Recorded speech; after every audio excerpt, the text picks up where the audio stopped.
Hello everyone, this is Eric Gausepohl, Summit Lending, and you're going to see some videos that I'm going to splice together of a guy that I follow. His name's Barry Habib.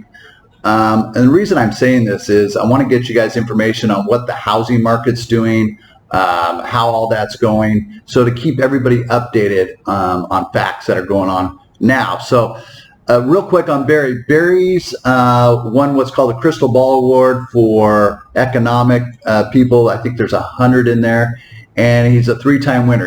He's back-to-back. He won it in 2019 and 2020, and that's based off appreciation and a couple other things, so home appreciation. So the videos I'm sending you are not from a guy off the street. This is good information, and obviously he could be wrong in the future, I don't know, but he's very reliable. And also in 2016 he won it as well. 2017 and 2018 he came top 5. So as you can see, he's very well informed and has very good opinions. So take these videos for what they're worth, and I just want to share this so it's good info to have if you're purchasing.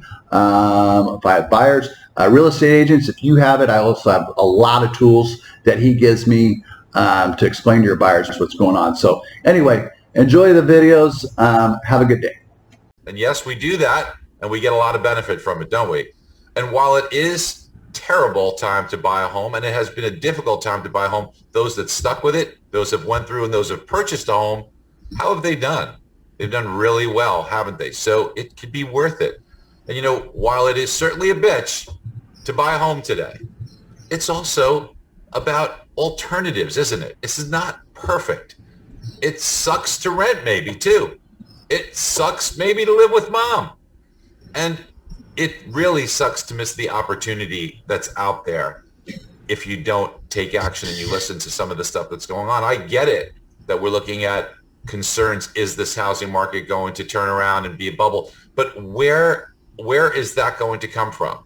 There's more demand than supply.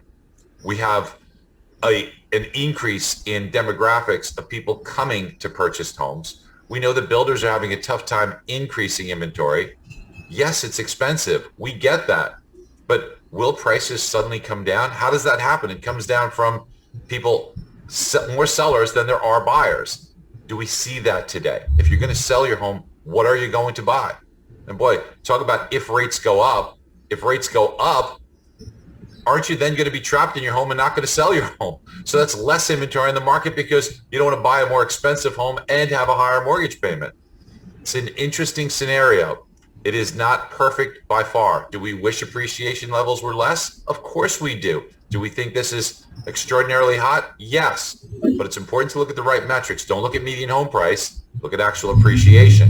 When you start to look at homes that are on the market right now, 1.2 million homes on the market compared to bubble-like conditions when there were more than 3 times that amount. And when you take a look at the increase that there are in households from that time, another 12 million households, it really makes you think that where would this huge drop in price come from? What is going to constitute it? Just because prices go up doesn't necessarily mean they come down. And Dan, I know that even builders are looking at this.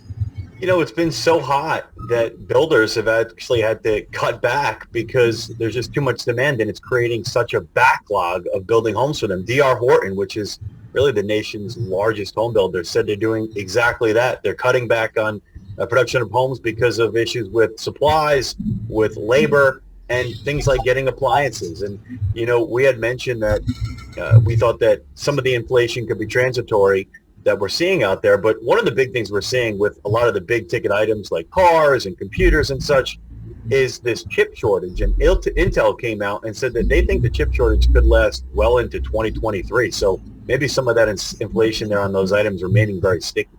Well, Dan, also on the appliances, homes are smart today, and all the appliances require chips. And if it's taking longer to get those appliances, it's taking longer to make the delivery of those homes. So it might look like slower numbers, but it isn't from the demand side. And same thing when builders say, hey, we just can't produce homes fast enough.